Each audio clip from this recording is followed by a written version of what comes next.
நண்பர்கள் அனைவருக்கும் வணக்கம். MEGTNPSC அகாடமியிலிருந்து முனைவர் மா. விஜய் அலெக்சாண்டர். நவம்பர் மாதம் 23ஆம் தேதியின் முக்கியமான நடப்பு நிகழ்வுகளை காண்போம். இந்தியாவில் செய்திக்கான பயன்பாட்டின் எக்ஸ் வலைத்தளம் முதலிடத்தில் வகிப்பதாக அந்த நிறுவனத்தின் உரிமையாளரும் அமெரிக்க தொழிலதிபருமான எலான் மஸ்க் தெரிவித்துள்ளார். பிரபல சமூக வலைத்தளமான ட்விட்டர் நிறுவனத்தை 4.4 பில்லியன் டாலருக்கு சுமார் 3.6 லட்சம் கோடிக்கு தொழிலதிபர் கடந்த அக்டோபர் 2022ஆம் ஆண்டு கையகப்படுத்தினார். ட்விட்டரை வாங்கியதுடன் ஆயிரக்கணக்கான மூத்த பணியாளர்களை நீக்கியதுடன் அதன் பாரம்பரிய நீலக்குருவி லட்சணையை மாற்றி அனைவரையும் வியப்பில் ஆழ்த்தினார். மூன்றாம் உலகப் போர் மூண்டுவிட்டதா?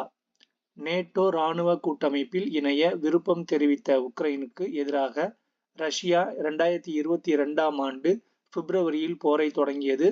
உக்ரைன் நாடு தாக்குப்பிடிக்க முடியாமல் இந்த போர் நீண்ட நாட்கள் நீடிக்காது என்றுதான் உலகம் கருதியது. ஆனால் 1000 நாட்களை கடந்து போர் தொடர்வதும் ரஷ்யா உக்ரைன் இரு நாடுகளுமே அடுத்தடுத்த தாக்குதல் கட்டங்களுக்கு தயாராகுவதும் தொடர்கிறது. போரில் இரு தரப்பிலும் சேர்த்து சுமார் 10 லட்சம் பேர் உயிரிழந்திருப்பதாக சர்வதேச ஊடகங்கள் தெரிவிக்கின்றன. உக்ரைனில் பொதுமக்கள் மட்டும் 11,743 பேர் கொல்லப்பட்டிருப்பதாகவும் அவர்களில் 589 பேர் குழந்தைகள் எனவும் ஐநாவின் புள்ளி விபரம் தெரிவிக்கிறது. உக்ரைனின் கூக்ஸ் பிராந்தியத்தின் ஒரு பகுதி ரஷ்யாவின் கட்டுப்பாட்டில் உள்ளது. அந்த பிராந்தியத்தில் வடகொரியா வீரர்கள் 10,000 பேரை ரஷ்யா தனக்கு ஆதரவாக நிறுத்தி வைத்துள்ளதாக தகவல்கள் வெளியாகின. மேற்கொண்டு வீரர்களை வடகொரியா அனுப்புவதை தடுக்கும் வகையிலும் அமெரிக்காவின் நீண்ட தொலைவு ஏவுகணைகளை பயன்படுத்த பைடன் அனுமதி வழங்கி இருப்பதாக சொல்லப்படுகிறது.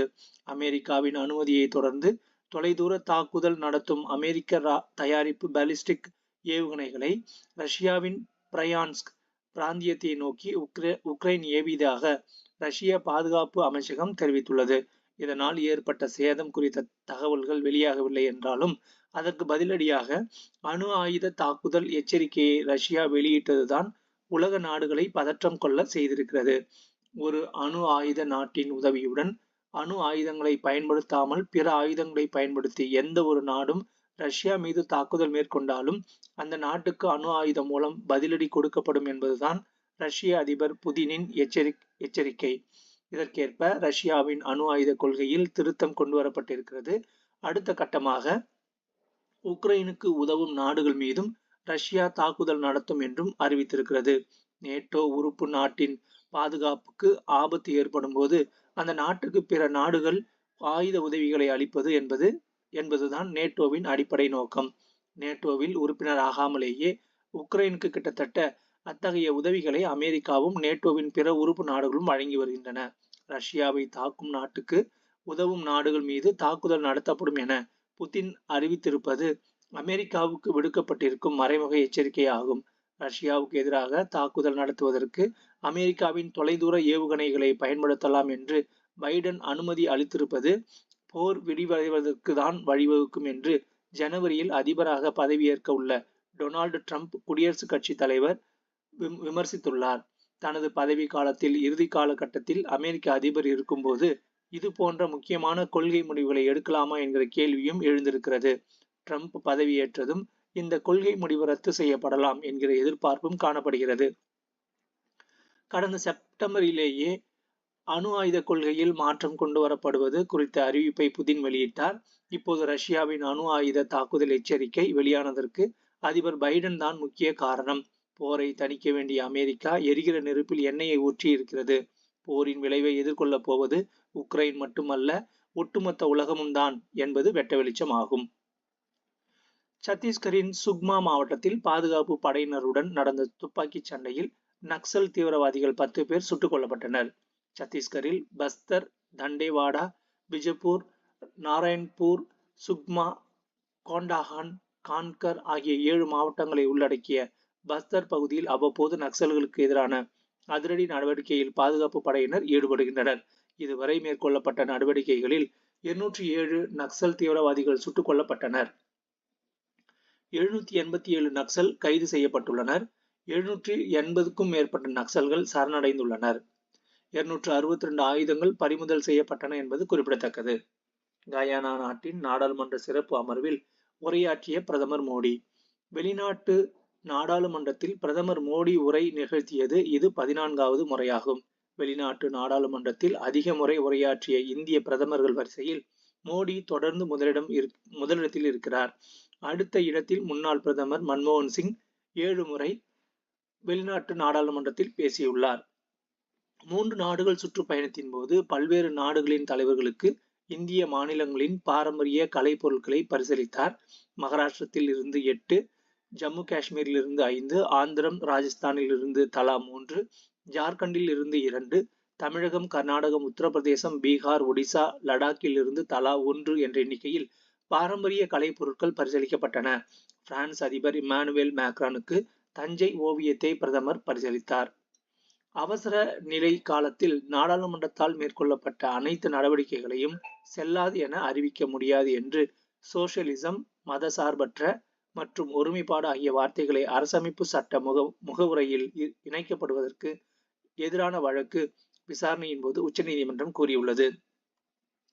இந்திரா காந்தி பிரதமராக இருந்தபோது 1975ஆம் ஆண்டு ஜூன் 25ஆம் தேதி முதல் 1977ஆம் ஆண்டு மார்ச் 21ஆம் தேதி வரை நாட்டில் அவசர நிலை பிறப்பிக்கப்பட்டது.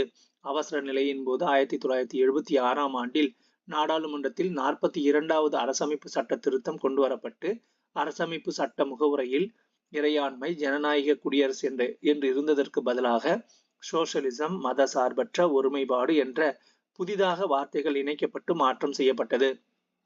1994ஆம் ஆண்டு SR பொம்மை வழக்கில் மதச்சார்பின்மை என்பது அரசமைப்பு சட்ட அடிப்படை கட்டமைப்பின் ஒரு அங்கம் என்று உச்சநீதிமன்றம் தீர்ப்பளித்தது.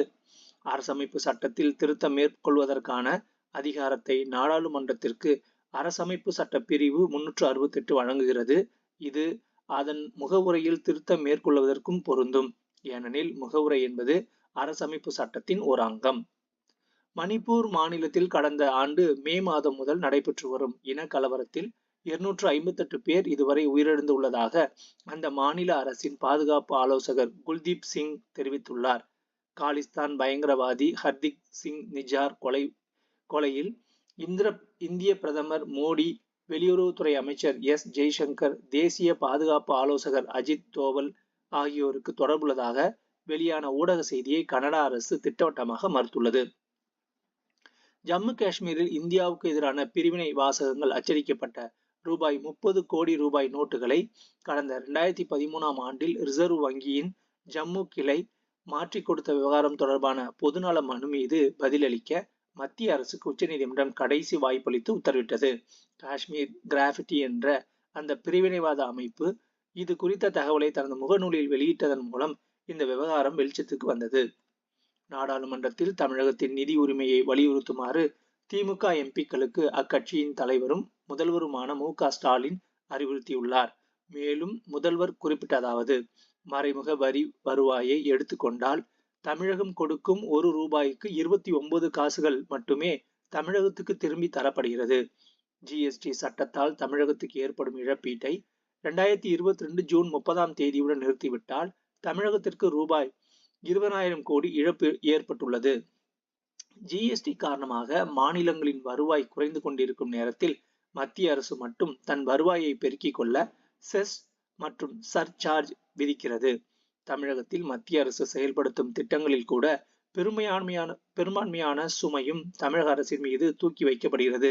தமிழகத்துக்கு அறிவிக்கப்பட்ட ரயில்வே திட்டங்களுக்கு கூட நிதி ஒதுக்கப்படாத நிலை நீடித்து தமிழகம் முழுவதும் புறக்கணிக்கப்பட்டுள்ளது.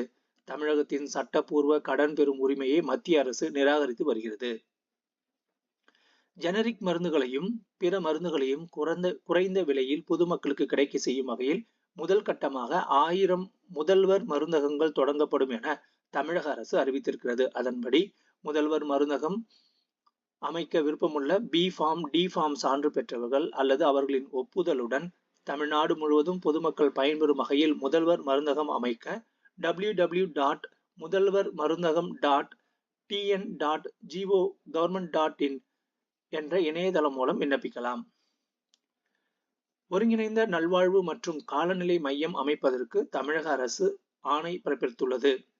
காலநிலை மாற்றத்தின் காரணமாக மக்கள், விலங்குகள், சுற்றுச்சூழல், சுகாதாரம் ஆகியவற்றுடன் பின்னி பிணைந்த சிக்கல்களை எதிர்கொள்வதற்கான ஒரு முன்னோடி முயற்சியாக மக்கள் நல்வாழ்வு மற்றும் குடும்ப நலத்துறையில் ஒருங்கிணைந்த நல்வாழ்வு மற்றும் காலநிலை மையத்தை அமைப்பதற்கான அரசாணையை தமிழ்நாடு அரசு வெளியிட்டுள்ளது. ஒருங்கிணைந்த நல்வாழ்வு என்பது மக்கள், விலங்குகள் மற்றும் சூழலின் அமைப்புகளின் நல்வாழ்வை சமநிலைப்படுத்துவதையும் மேம்படுத்துவதையும் நோக்கமாக கொண்ட ஓர் ஒருங்கிணைந்த மற்றும் ஓர் உலகு கட்டமைப்பு என உலக சுகாதார நிறுவனம் வரையறுத்துள்ளது. விலங்குகளிடமிருந்து மனிதர்களுக்கு பரவும் நோய்கள், நோய் கடத்திகள் வாயிலாக பரவும் நோய்கள், நுண்ணுயிர் எதிர்ப்பு திறன், பல்லுயிர் பெருக்கத்துக்கு ஏற்படும் இழப்பு, காலநிலை மாற்றம் போன்றவற்றில் ஏற்படும் சிக்கல்களை எதிர்கொள்வதற்கு பொது சுகாதாரம், கால்நடை மருத்துவம் மற்றும் சுற்றுச்சூழல் அறிவியல் போன்ற பல்வேறு துறைகளின் கூட்டு முயற்சிகளை மேற்கொள்வதாகும். ஒருங்கிணைந்த வாழ்வு மற்றும் காலநிலை மையம் காலநிலை தூண்டலால் ஏற்படும் உடல்நல சவால்களை எதிர்கொள்வதற்கான ஒரு வலிமையான முற்போக்கு சிந்தனை அணுகுமுறையாக அமையும்.